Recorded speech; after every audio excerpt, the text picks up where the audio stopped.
Now, as we prepare ourselves to responsibly read the psalm, let us first take a moment of silent centering, focusing our hearts and minds to receive these words from the psalmist. So take a moment, just take a deep breath, and pause for a moment of centering.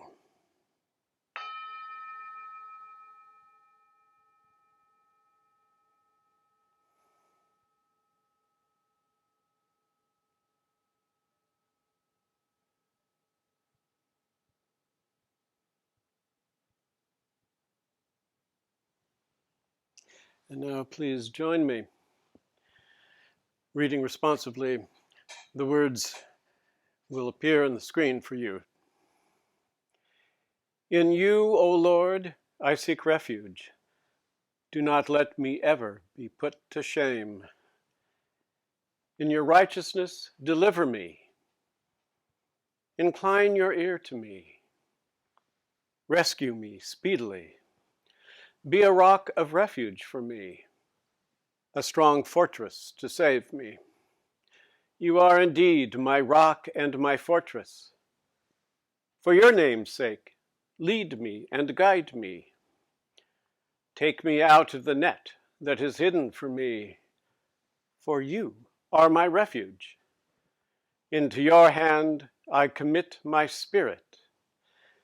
You have redeemed me, O Lord, faithful God. My times are in your hand. Deliver me from the hand of my enemies and persecutors.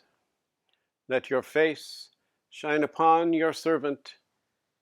Save me in your steadfast love.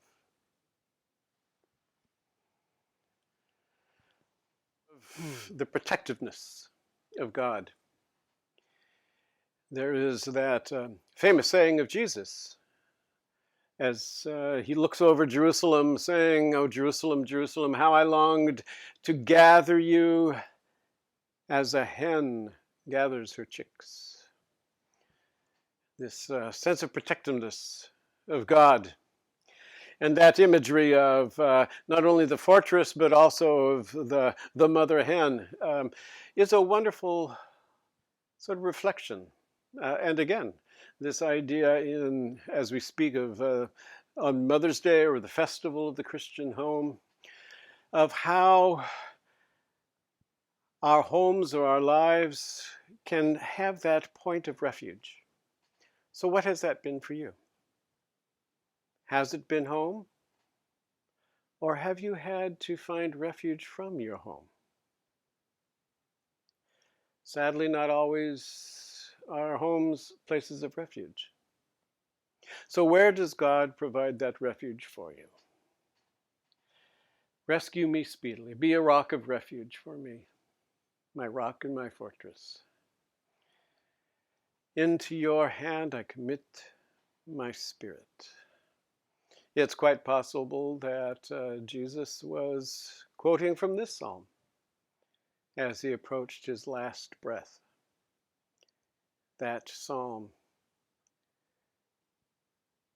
One of the things that is significant about having a home that has as its foundation some form of faith, some form of intentional life that is centered around a sense that there is more to life than just what we see here. And having a life with that foundation gives you a broader perspective. It teaches you that there is indeed things that are worth living or that are worth shaping your life around and according to. The psalm is based in that sort of ideal. So what are the things that have shaped your life over the years? Your times, have you felt that they are in indeed God's hands?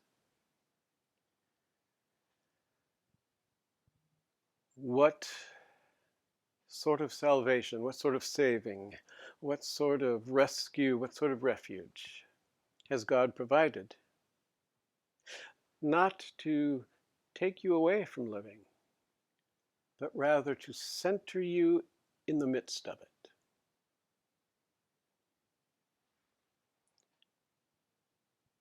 Where has God been your refuge?